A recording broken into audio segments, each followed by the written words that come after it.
Salut et bonne année à tous, on se retrouve pour un nouveau numéro du Grand Rebond. Au programme aujourd'hui, une visite du vestiaire des Los Angeles Clippers, un long entretien avec le français Ian Mahinmi et les débuts sur scène de l'ancienne star des Chicago Bulls, Scottie Pippen.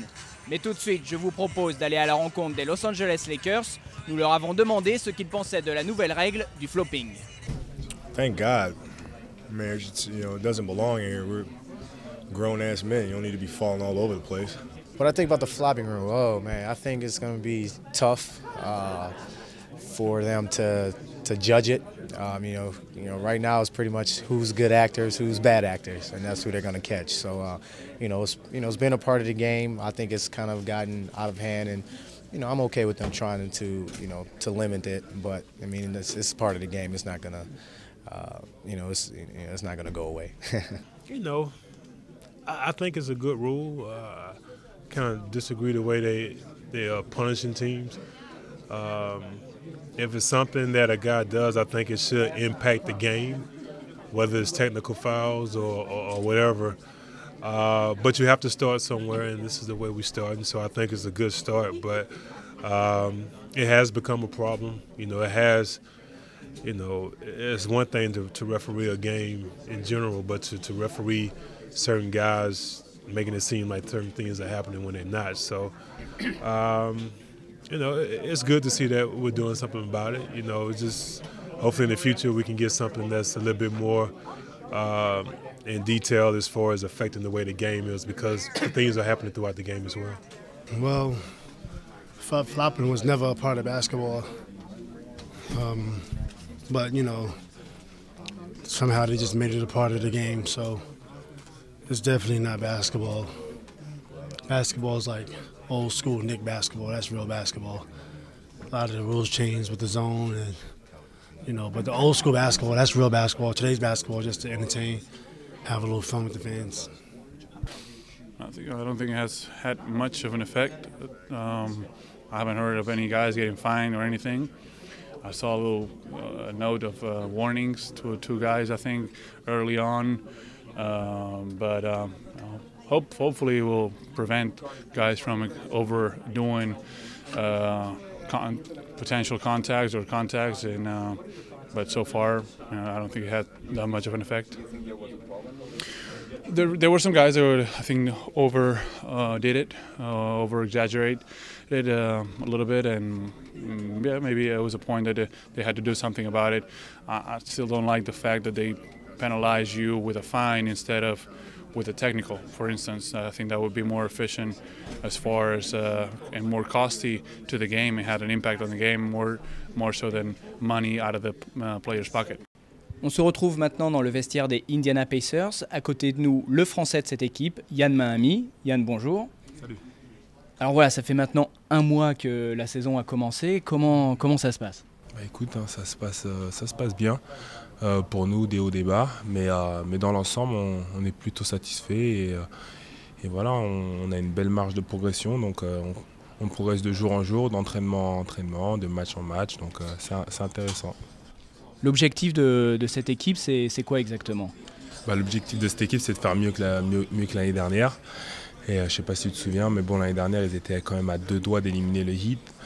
Donc cette année, voilà, c'est de faire mieux et d'essayer, pourquoi pas, de gagner notre division pour commencer, avoir l'avantage du terrain dans les playoffs et ensuite, une fois qu'on est dans les playoffs, aller le plus loin possible. D'un point de vue personnel, tu es venu ici en partie pour avoir un vrai rôle, c'est ce que tu avais déclaré, un rôle de pivot backup remplaçant numéro 2. Est-ce que tu es satisfait de ton début de saison ? Voilà, comment tu juges ton premier mois ? On est encore en période d'adaptation. Je veux dire, ça fait un mois, donc c'est vrai que c'est beaucoup mieux qu'au début. Mais c'est vrai, comme tu l'as dit, moi je suis venu ici pour avoir un vrai rôle, bien déterminé dès le début. Donc c'est ce que j'ai ici. Et c'est vrai que bien commencé en pré-saison, après en début de saison, un peu de mal à se trouver. Mais c'est vrai que depuis quelques matchs, ça va beaucoup mieux. Les rotations, tout s'équilibre un peu. Donc tout est dans une bonne direction. Ça se passe comment avec le coach ? Les rapports sont bons ? Ouais, c'est un super coach. Tout se passe super bien. Le discours est vraiment ouvert. Comme on dit ici, c'est un player's coach, tu vois. Il vient vers toi, discute énormément, il t'explique un peu son point de vue, il écoute un peu ce que toi tu as à dire de ton côté. Donc c'est vrai que c'est agréable de jouer avec un coach, pour un coach comme ça, quoi. Tu avais connu jusqu'ici Rick Carlisle à Dallas, Greg Popovich à San Antonio. Comment tu comparais Frank Vogel avec ces deux?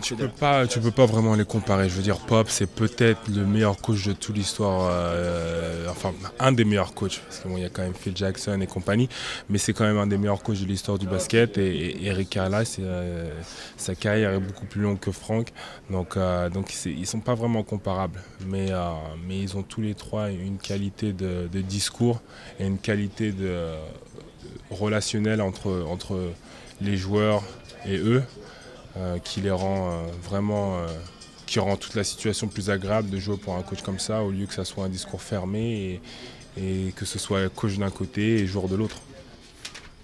Cet été, tu avais différentes options. Est-ce que tu peux revenir justement sur l'intersaison? Comment tu as géré cet été? Comment tu as fait ton choix de venir à Indiana? Écoute, il y avait plusieurs options, c'est vrai. Après, ça a été une des plus grosses décisions de ma carrière. Et après, est-ce que tu vas pour l'argent? Est-ce que tu vas pour le rôle? Est-ce que tu vas pour l'équipe? Est-ce que tu vas pour la ville? Il y a plein d'options. Et c'est vrai que bon, pour moi, je pense avoir fait la bonne décision en termes de collectivement, l'objectif, la façon dont ils m'ont approché aussi a été capitale dans ma décision. C'est vrai que ça a été une des équipes les plus persistantes et ça a été surtout l'équipe avec un plan vraiment détaillé de A à Z pour moi et pour l'équipe et les directions de l'équipe. Donc tout ça, ça a joué. Et voilà, après j'ai pris mon temps, j'ai pris une décision que je pense être la bonne. À Dallas, il manquait quoi exactement pour que tu y restes? Il manquait quoi pour que j'y reste? Les discussions, le plan qu'ils m'ont proposé, c'était pas vraiment mon plan à moi. Moi, je voulais plus aussi un peu de sérénité, tu sais, pour moi et ma famille. Tu sais, j'ai fait beaucoup de 1, 2, 3 ans, tu vois, dans une équipe. Là, je voulais vraiment m'installer. Donc c'est vrai qu'aussi, j'ai eu ce choix ici à Indiana de pouvoir m'installer sur 4 ans.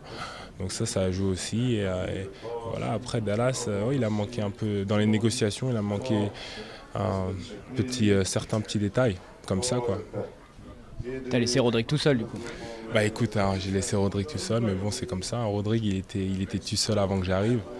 Donc après, je l'ai rejoint et c'est comme ça. Tu sais, il y a des décisions à prendre comme ça. Et bon, je suis sûr que Rodrigue va très bien s'en sortir.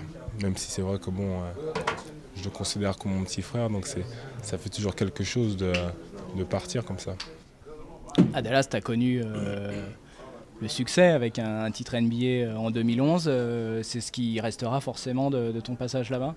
Bien sûr, ça restera le gros titre de mon passage à ce fameux titre. Et voilà, après, bon, l'année dernière, un peu moins bien, mais bon, on a quand même fait les playoffs, même si on aurait voulu aller plus loin. On est tombé sur une grosse équipe des Thunders.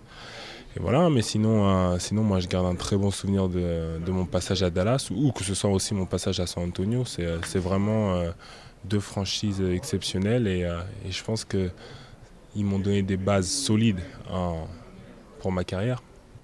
Pour revenir un peu sur le titre, est-ce que c'est quelque chose à laquelle tu penses encore régulièrement ou ça y est, c'est rangé dans un coin de ta tête? Non, là, ça fait quand même 2 ans. Donc c'est rangé maintenant.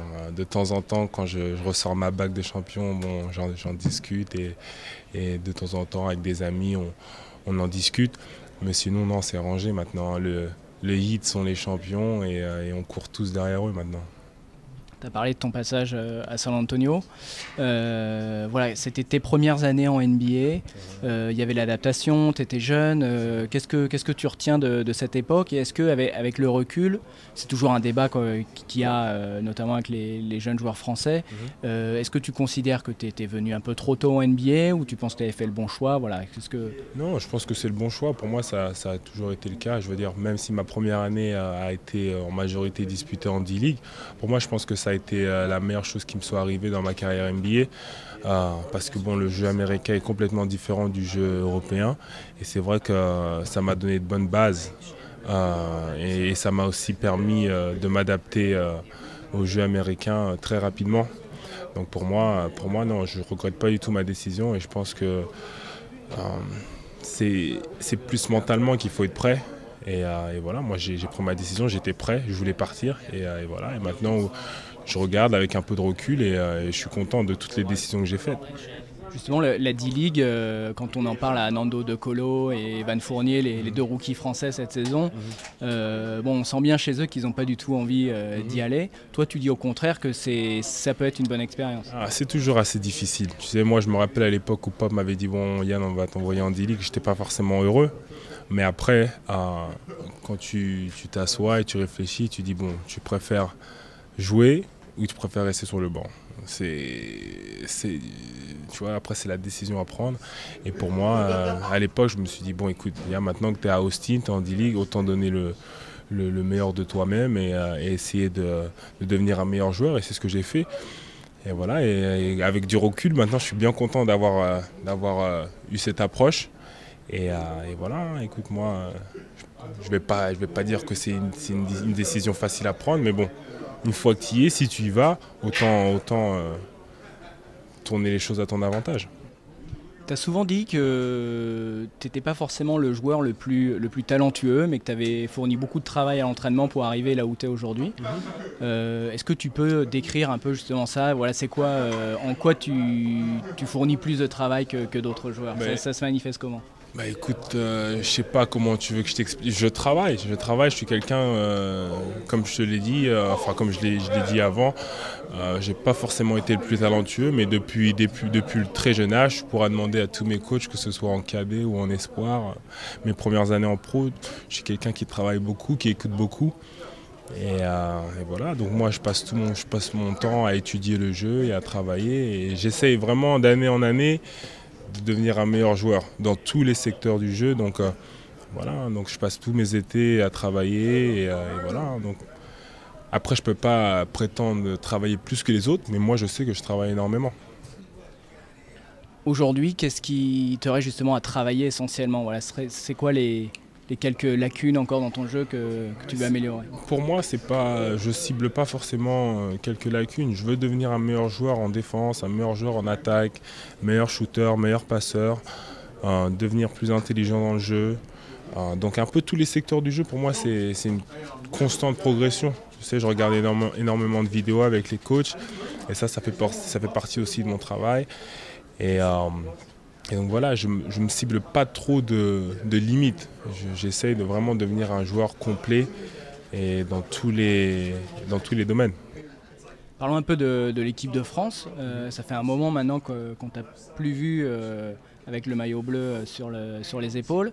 Est-ce que tu as suivi un peu les Bleus cet été pendant les Jeux Olympiques? On sait qu'à un moment, Vincent Collet aurait bien voulu que tu rejoignes le groupe. Tu as fait le choix de ne pas y aller. Est-ce que tu peux nous expliquer une nouvelle fois ce choix?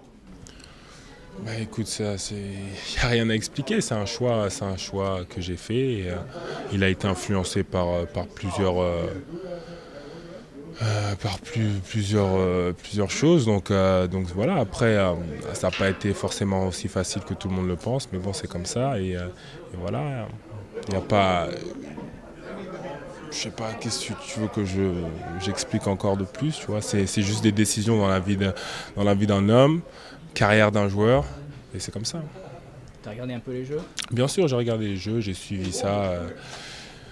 J'ai envoyé des messages à Tony, Nico, constamment. Donc non, je veux dire, tous les gars dans l'équipe, ce sont des coéquipiers, des amis. Donc pour moi, on est resté en contact permanent, et c'est vrai que il y a eu un petit pincement forcément le premier jour lors de la cérémonie d'ouverture. C'est vrai que quand je les ai tous vus là, tous beaux avec leurs petites vestes et tout ça, ça m'a fait un petit peu chaud au cœur. Mais bon, c'est comme ça, écoute, hein. Si peut-être à l'avenir, il y aura d'autres compétitions, d'autres Jeux Olympiques, et peut-être j'en ferai partie. L'Euro 2013, c'est la prochaine compétition. T'y penses? T'as envie d'en faire partie? Écoute, moi j'y pense, je suis là. Après, comme je l'ai déjà dit auparavant, je pense que à ce stade dans ma carrière, je pense qu'il y a une discussion qui va être très importante entre moi et la Fédération française de basket, que ce soit le coach ou le général manager, pour vraiment avoir une discussion, pour mettre les choses à plat, pour savoir un peu vraiment qu'est-ce qui se passe, quoi. Donc je pense que ça va être essentiel. Et après, on verra. Hein. Très bien, bon bah écoute, merci Yann, on va te laisser te préparer pour le match. Tu vas affronter Joachim Noah, un autre Français, un gros duel en perspective. Bah, bien sûr, c'est toujours un beau duel quand tu joues à Kim, tu sais que ça va être un gros duel très intense. Donc voilà, après pour nous, c'est un peu un derby aussi, tu sais, Indiana-Chicago, on est dans la même division, donc voilà, gros match. En NBA, les journalistes ont accès au vestiaire 1h30 avant le match, mais bien souvent, il ne s'y passe pas grand-chose. Nous sommes ici dans le vestiaire des San Antonio Spurs, et comme vous pouvez le voir, le silence règne et peu de joueurs sont accessibles aux journalistes. Mais une équipe fait exception à la règle, les Los Angeles Clippers, visite guidée. C'est un vestiaire différent des autres, peut-être le plus vivant et accueillant de la ligue, un vestiaire comme on aimerait en voir plus souvent. Bienvenue dans l'intimité des Los Angeles Clippers.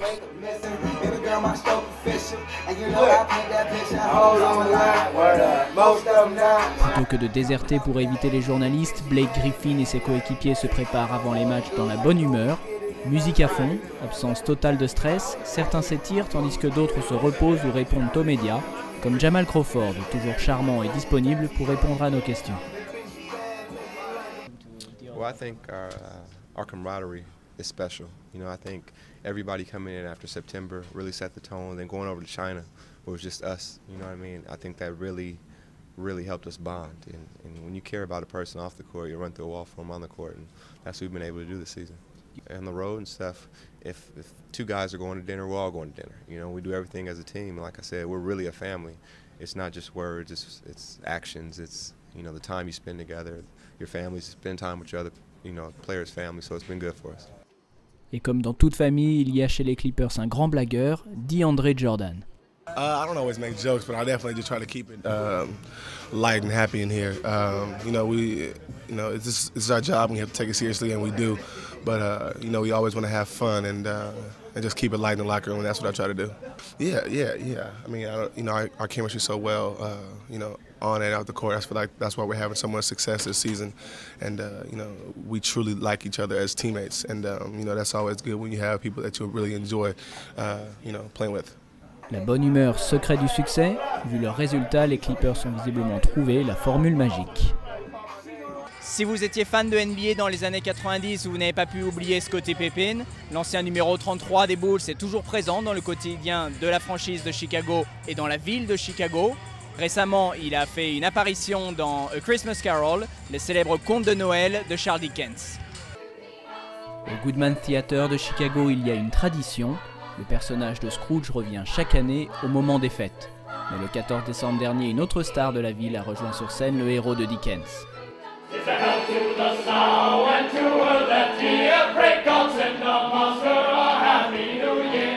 Vous l'avez reconnu, c'est bien Scottie Pippen qui a revêtu chapeau haut de forme et costume d'époque. L'ancien joueur des Bulls était là pour la bonne cause. Il accompagnait une petite fille ayant fait appel à l'association Make-A-Wish. We have children who are referred to us. And we kind of come into their lives in a period where they're usually, they've been told that they have some medical condition that is pretty serious. And we step into their lives at that moment and basically say, stop all of the poking and all of the medicine and all of those things that happen. It's time to dream. And we want you to just dream about a wish, and we're going to make that wish come true. Scottie et la petite Laraine Kimball ont participé aux répétitions de la pièce avant de se confronter au public le soir même. Une expérience inoubliable pour cette enfant qui rêve de devenir actrice quand elle sera grande et une action qui allait de soi pour le sextuple champion NBA. I was really being a part of Make-A-Wish and, you know, to be able to be a part of something to grant a little kid's wish is, you know, it's a given, and I've been working with Make-A-Wish for a while, so had an opportunity to be involved in this Christmas Carol is something that, you know, the Goodman Theater has been doing with some celebrities, athletes, so they asked me to come aboard, and as I said, I've been working with Make-A-Wish, so it was a given to be a part of it.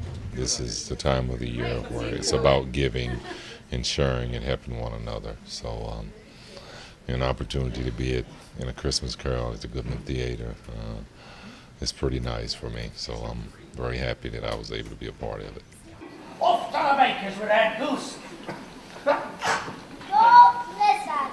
No, Dennis, God bless you. God bless me. Les deux néo-comédiens n'étaient que de simples figurants bien sûr, mais ce jour-là, il n'y a pas que Scrooge qui a été touché par l'esprit de Noël.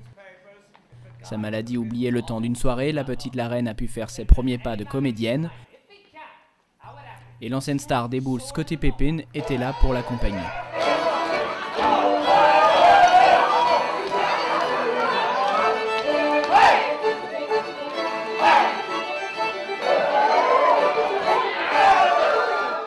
Voilà, le grand rebond, c'est fini pour aujourd'hui. On se retrouve le mois prochain. En attendant, on vous laisse avec le mot de la fin, signé Pao Gasol. À la prochaine pour le grand rebond.